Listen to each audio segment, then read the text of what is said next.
তখনই হঠাৎ একটা পাখি তার কাছে এসে পড়ে।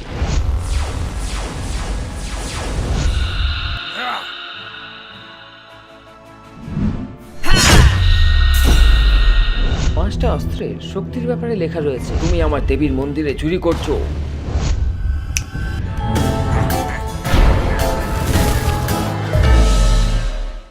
এমন পাঁচটা শক্তিশালী অস্ত্র আছে যেগুলো ঘোস্ট হান্টারদের ভূতেদের সাথে লড়তে সাহায্য করে। সবচেয়ে পাওয়ারফুল হলো প্রিন্সের তলোয়ার, যা সে তার বাবার কাছ থেকে পেয়েছে। এই তলোয়ারটা ভূতেদের শক্তি তার মধ্যে টেনে নেয় এবং আরো শক্তিশালী হতে থাকে। এই তলোয়ারটাই প্রিন্সের সাম্রাজ্যকে অনেক বছর ধরে বাঁচিয়ে রেখেছে। দ্বিতীয় হলো জসের গান, যেটা খুবই পাওয়ারফুল, যা যে কোনো ভূতকে নিজের ভিতরে টানতে পারে। এই গানটা জস তার বাবা বিক্রান্তের কাছ থেকে পেয়েছিল। বিক্রান্ত তার পুরো লাইফ ভূতেদের উপর রিসার্চ করেছে এবং তাদের সাথে লড়াইয়ের জন্য অনেক ইমপ্রুভমেন্ট করেছে। তৃতীয় হলো রেখাঙ্কিত নকশা। এই নকশাটা যে কোনো জিনিসকে নিজের দিকে টানতে পারে। ঘোস্ট ইউনিভার্সের ভূতেদের সে পৃথিবীতে টানতে পারে। হতে পারে জসকে এটাই সাহায্য করতে পারে জন্মনি পর্যন্ত পৌঁছানোর জন্য। চতুর্থ হলো ভূত চত্র। এটা হলো এমন একটা তাবিজ যেটা পড়া মাত্রই মানুষ ভূতেদের কাছে গায়েব হয়ে যায়। এই তাবিজটা পড়ার পর কোনো ভূতই মানুষকে দেখতে পাবে না।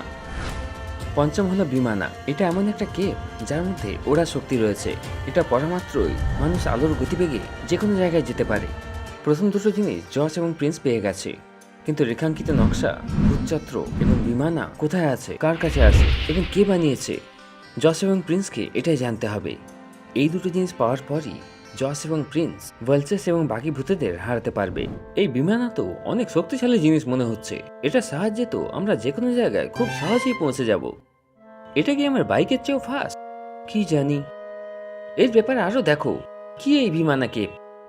ঋষি দুর্বাসা একদিন তপস্যা করছিল, কিন্তু হঠাৎ একটা পাখি তার কাছে এসে পড়ে। পাখিটা একটা মানুষের চেয়েও বড় ছিল এবং অনেক সুন্দর ছিল। দুর্বাসা তার চোখ খোলে, দেখে যে পাখিটা ইনজিওর্ড। তিনি এত সুন্দর আর বিশাল পাখি কোনোদিন দেখেননি। এটা একটা ফিনিক্স পাখি, পৃথিবীর সবচেয়ে দ্রুত পাখি। এটা লাইট স্পিডে উঠতে পারে, তাই কখনোই কেউ দেখতে পায় না এটাকে কেউ কোনোদিন দেখেনি। পাখিটা ওড়ার চেষ্টা করছিল, কিন্তু সে উঠতে পারছিল না। ঋষি দুর্বাসা তখনই তার তপস্যা থেকে উঠে পড়ে। পাখিটাকে তার আশ্রমে নিয়ে যান। ঋষি জঙ্গলে গিয়ে জড়িবুটির পাতা নিয়ে আসেন এবং সেটার প্রলেপ বানিয়ে পাখিটাকে লাগায়। ঋষি অনেকদিন ধরে তার খেয়াল রাখেন। ধীরে ধীরে পাখির ক্ষতস্থান পূরণ হয়ে যায় এবং সেটা উড়তে থাকে। আজ যখন ঋষি তপস্যা করে ফিরে আসেন, তিনি দেখেন পাখিটা সেখানে নেই। তার কুঠুরিতে সে নেই, সে সেখান থেকে উড়ে গেছিল। কিন্তু পাখিটা তার একটা পালক ঋষি দুর্বাসার জন্য রেখে দিয়ে গেছিল। ঋষি বুঝতে পারেন না যে তিনি এই পালকটা দিয়ে কি করবেন। তিনি দ্রুত উঠতে থাকেন, তৎক্ষণাৎ আকাশ থেকে পাহাড়ে, তারপরে জঙ্গলে, তখনই সমুদ্রের কাছে এবং তারপরই আবার আশ্রমেই। এত শক্তিশালী পালক তিনি আগে কখনো দেখেননি। সেটার একটা কেপ বানিয়ে নেন এবং সেটার নাম রাখেন বিমানা। যদি এত শক্তিশালী কেপ কারো হাতে আসে তাহলে সে পৃথিবীকে ধ্বংস করতে পারে। তাই এই কেপটা নিয়ে গিয়ে দেবীর মন্দিরে লুকিয়ে দিই। যার এটা দরকার হবে সে এটাকে নিজেই খুঁজে নেবে। এই কেপটা অনেক যোদ্ধাই ব্যবহার করে, কিন্তু এই কেপটা এখন কোথায় আছে কেউ জানে না। হতে পারে দেবীর মন্দিরেই আছে। এটা তবে সেই দেবীর মন্দির নয় এখানে বাবা গানটা পেয়েছিল? হতে পারে। আমাদেরকে এখনই সেখানে যাওয়া উচিত। জস এবং প্রিন্স তখনই হিমালয়ের উদ্দেশ্যে রওনা হয়। অন্যদিকে রজনী এবং ভীল স্বামী কার্তিকেয়নের আশ্রমে পৌঁছে যায়। স্বামীজির আশ্রমটা বরফের পাহাড় এবং হাওয়ার মাঝখানে ছিল, কিন্তু একদম সবুজ ছিল আর একদম শান্ত ছিল।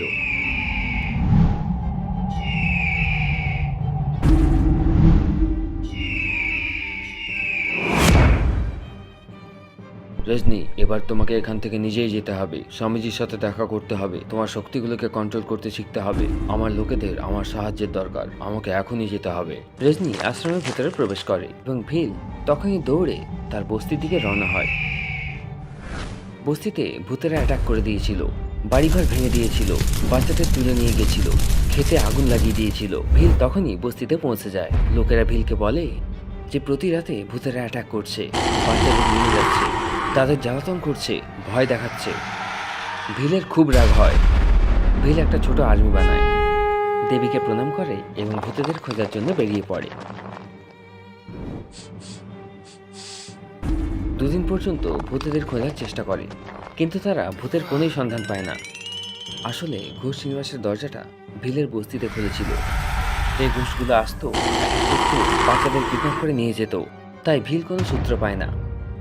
ভিল আবারও তার বস্তিতে ফিরে আসে। আজ রাতে পশ্চিমাসের দরজাটা আবার বস্তিতেই খোলে। অনেকগুলো ভূত বস্তিতে অ্যাটাক করতে শুরু করে।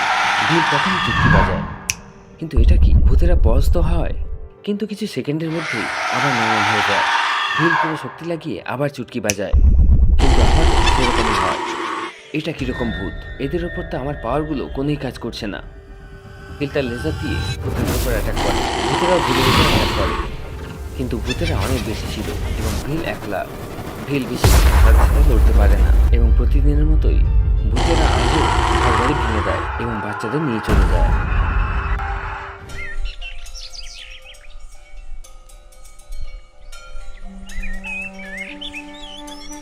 অন্যদিকে রজনী আশ্রমের ভেতরে প্রবেশ করে। ভেতরে যাওয়া মাত্রই রজনীর খুব শান্ত এবং খুব ভাল লাগে।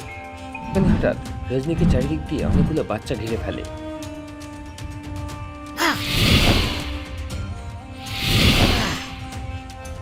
রজনী বুঝতে পারে না যে বাচ্চাগুলো কেন এরকম করছে। রজনীর উপর বাচ্চারা চড়াও হয়।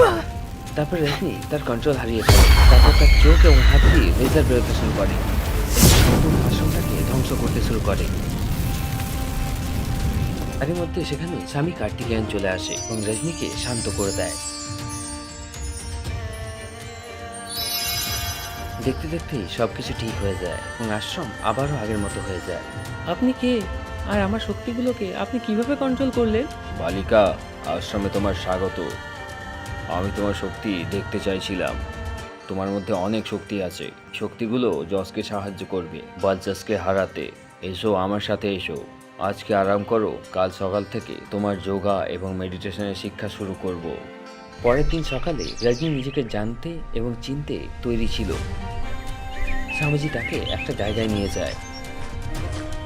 এখানে বসে ধ্যান করো এবং নিজের সব স্মৃতিগুলোকে মনে করার চেষ্টা করো।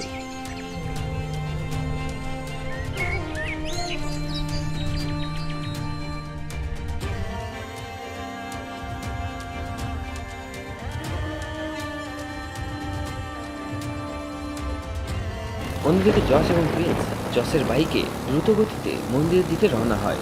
অনেকটাই অন্ধকার হয়ে এসেছিল এবং খুব জোরে বৃষ্টি পড়ছিল। খুব জোরে হাওয়া বইছিল, জোরে জোরে বিদ্যুৎ চমকাচ্ছিল। এই আবহাওয়া আমাদের তো আবার পরীক্ষা নিচ্ছে না তো? তখন একটা বিদ্যুৎ দ্রুত গতিতে জসের দিকে আসে।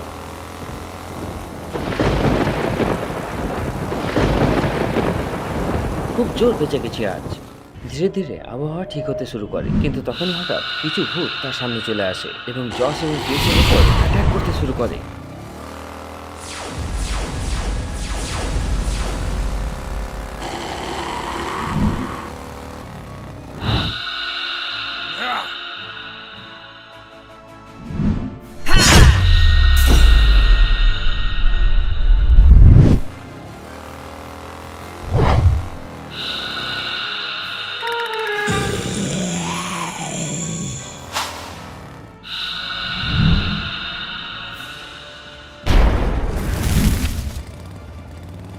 জস এবং প্রিন্সের পাওয়ার দেখে ভূতেরা সেখান থেকে পালিয়ে যায়।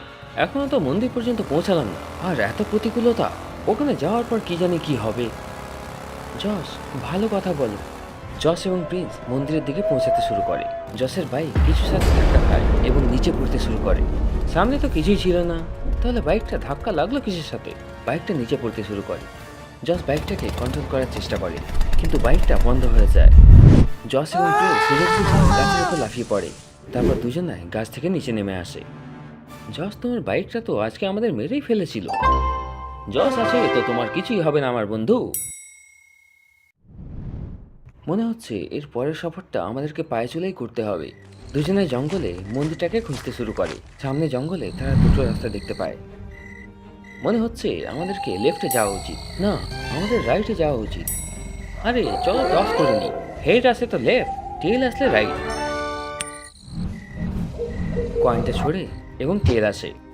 দারুণ ব্যাপার, চলো এবারে রাইটে যাব। দুজনে জঙ্গলে রাইটের দিকে এগিয়ে যায়। কিছু দূর এগোনোর পর তারা গন্ডারের একটা দল দেখতে পায়। দুজনকে দেখা মাত্র গন্ডারগুলো তাদের পিছনে দৌড়াতে শুরু করে। প্রিন্স, এটা কোথায় নিয়ে চলে আসলে তুমি? বাঁচাও বাঁচাও! দুজনে দ্রুত গতিতে সেখান থেকে পালাতে শুরু করে। আমি তোমাকে বলেছিলাম লেফট নিতে, শুনলে না তুমি? দুজনে দৌড়াতে দৌড়াতে একটা নদীর কাছে পৌঁছে যায়। জস প্রিন্সকে ধরে এবং পাটা পুশ করে একটা জাম্প করে সোজা নদীটা পার করে নেয়। বাহ জস, তোমার কাছে তো অনেক শক্তি আছে, আস্তে আস্তে সব দেখতে পাবে। দুজনে জঙ্গলে এগিয়ে যায়। কিছুক্ষণের মধ্যে তারা একটা বিশাল মন্দিরের সামনে পৌঁছে যায়। কেপটা কি এখানেই লুকিয়ে আছে? জস একদম এক্সাইটেড হয়ে যায়। চলো জলদি জলদি মন্দিরের ভেতরে যাই। দুজনে মন্দিরের কাছে যায় তো দেখে মন্দিরটা একটা বিশাল বড় কাঠের দরজা দিয়ে বন্ধ রয়েছে। জস দরজাটা খোলার চেষ্টা করে কিন্তু দরজাটা ওপেন হয় না। তারপর প্রিন্স ট্রাই করে কিন্তু সেও খুলতে পারে না। কি দিয়ে তৈরি এই দরজাটা?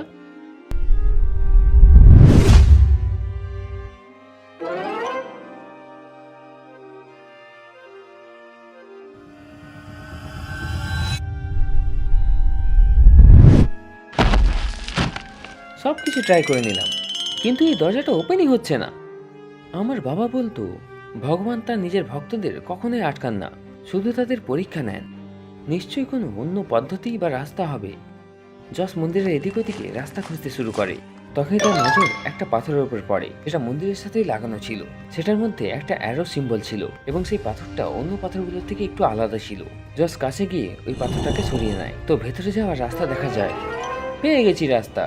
দুজনে সেই রাস্তা দিয়ে মন্দিরের ভেতরে চলে যায়। অন্যদিকে একজন আদিবাসী জস এবং প্রিন্সকে মন্দিরের ভেতরে যেতে দেখে নিয়েছিল। সে একদম ভয় পেয়ে যায়। তখনই তার বস্তিতে দৌড়ে পৌঁছে যায়। বস্তিতে ভিল একদম রেগেছিল।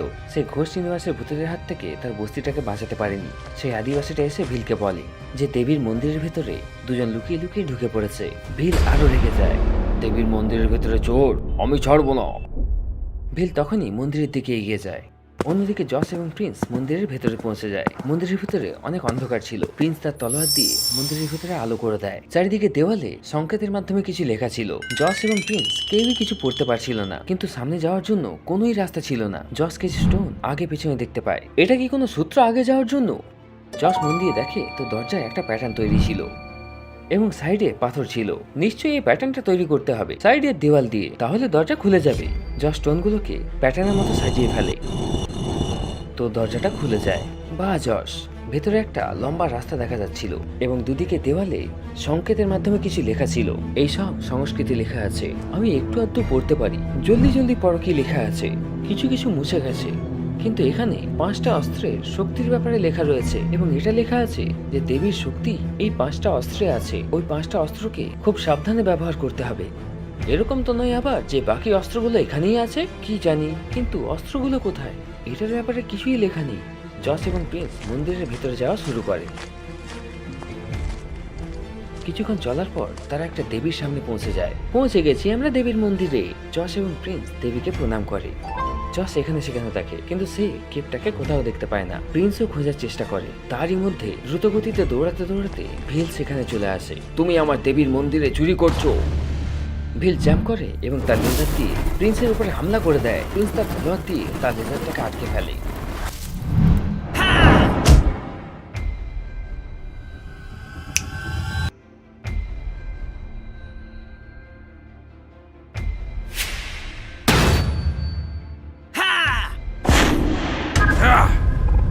এরপর কি হবে? এই তিনজন ঘোস্ট হান্টার একে অপরকে কি মেরে ফেলবে এবং কোথায় আছে কে দেখবো আমরা পরের এপিসোডে।